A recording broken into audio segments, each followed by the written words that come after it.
Okay. Action. I know you've been, I know you've been, I know you've been, I know you've been. Can you meet me?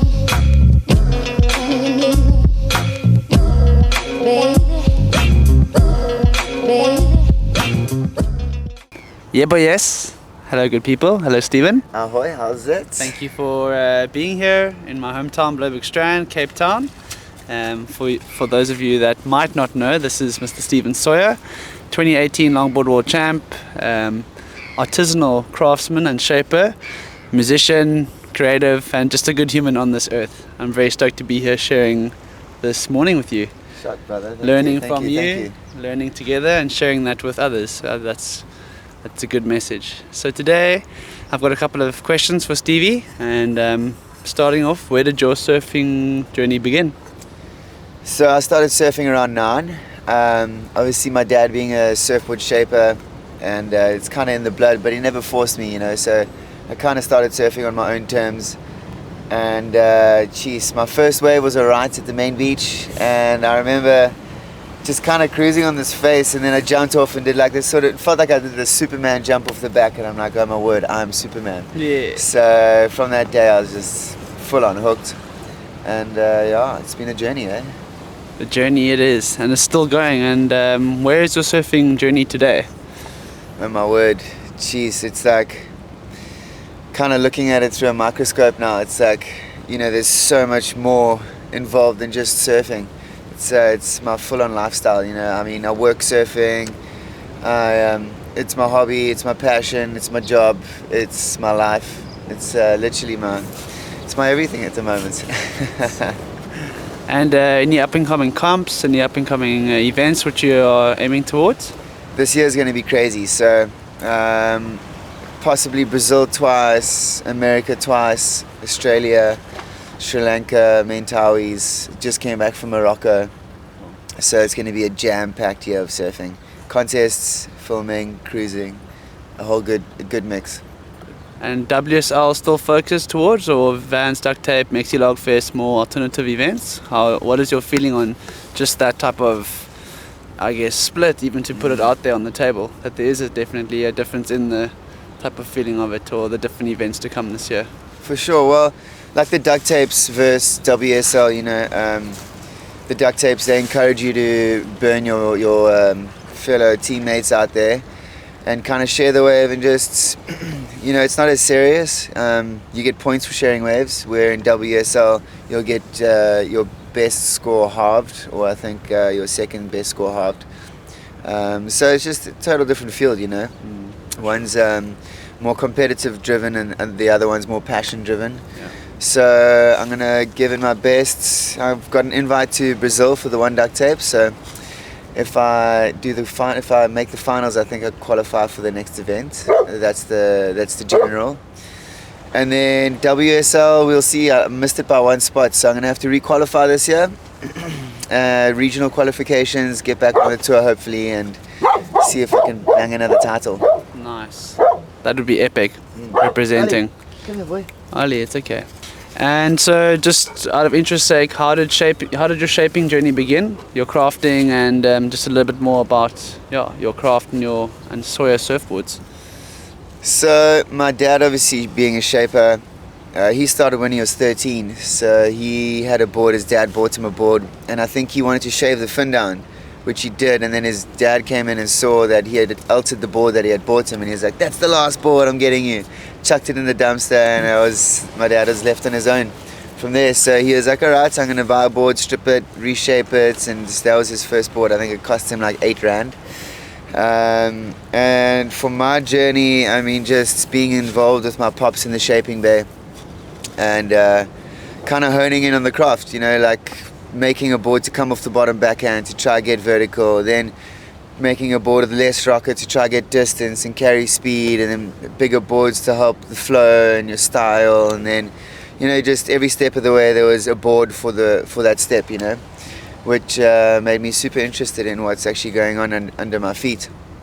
And then when I was 16, I shaped my first board. I never glassed it. It was an ASIM. I just kind of left it. I think when I shaped it, I made it a bit too small, so I just kind of left it. And then I would say from like 2015 is when I was in the factory with my dad daily. So yeah, it's been a good, what's it now? It's going on its 8th year. Yeah, it's been solid, eh? Jeez. It's amazing being in the factory, like being able to create something, give it to someone, and seeing them, like you pass on the stoke, it's like a present for them now. They're like, oh wow, you made this for me, and then you get to watch them surf it, and you put certain characteristics into the board, and you watch them actually like progress along the way, you know. So for me, that's an absolute gift my dad gave to me, and hopefully I can share with the world. So yeah, that's an amazing sharing to give, you know, and just to see someone in the ocean, that's a really like fulfilling thing and self-fulfilling prospect, you know, to see them happy riding waves, stoked out there. Yeah. And that's from the boards that you're making, which is amazing. Just a little bit more about your types of boards, and let's say more your style of shaping, in particular toward logs and longboards. Can you tell us a little bit more about the boards which you're making? So I've got a couple files that I'm happy with sharing with the world. I mean, I've had some hand shapes that I really like, took them to the States, got them 3D scanned, and now they're 3D files. So I mean, I haven't been able to quite make a file off the computer. I'm just 1 hour behind the laptop and I'm broke, you know. 12 hours in the shaping bay and I'm still happy. So that was my kind of thought, you know, create something, get it down to a T, scan it, and start making a couple models. So I've got a longboard. I've got a few longboards. I think I have about 6 different logs, and I've got those logs 2 different scales as well. So then I've got a mid-length in different scales. So I think it's like a 6'8", 7'2", 7'4", 7'9", and then fishies I've got from 5'3" up to like 5'10", and then I got a couple shorties as well. Cool. But main focus right now is like, because everyone wants a log, a mid-length, and a fish. It's like your daily quiver. You can surf daily if it's bigger, smaller, you know. So yeah, right now it's the 9.4 log. I'm working on that. It's like more performance-y. It's got a bit of a roll in the rail, a bit of a flatter bottom, so it's a little bit more stable. So the roll in the rail is kind of makes it feel like it's got an apparent roll, so it still wants to swing, you know, but it doesn't rock from side to side. And then a little bit of a straighter nose rocker to help the paddle. And I mean, if you put the board in the right place on the wave, it's going to nose ride for sure. So it's amazing that with that straighter bit of nose, how much more speed you can pick up, you know, step back and crank a turn. So it's an alternative log. It's got a little bit more performance and zest in it than your standard log. And then my mid-length, I made it for J-Bay. So you stand on the tail, put the rail in, and you're going to be drawing big lines. I wanted to kind of draw bigger circles, you know. So my 7.2 is my favorite out of the lot. Single or twin? Single, Single. yeah.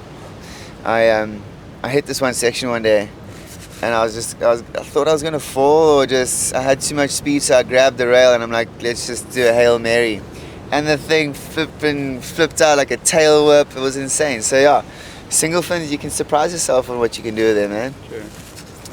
I felt like many buttons over there. I was like, yeah, channeling my old 70s. But and then the 20, instant top speed. Little waves, stand up, you got no drag in the middle, stand up straight up into your instant top speed. For me, it's a wide disc, so it kind of just wants to like float on any bit of on water. So if you're hitting a foam section, you got to really hit it flat, and it'll just carry over that whole foam section.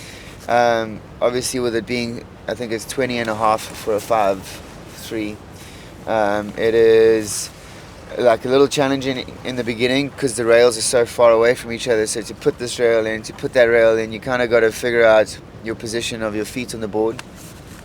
Once that's locked in, it's just a dream. It's a little magic carpet. Yeah. Size maybe head high and under, or even going a little bit bigger? My 5.3 I've surfed in solid 4 foot. Okay. Yeah. Kill fin. Keel fin. No slide. Put that thing on the rail, there's no way you're sliding out. Okay. Yeah.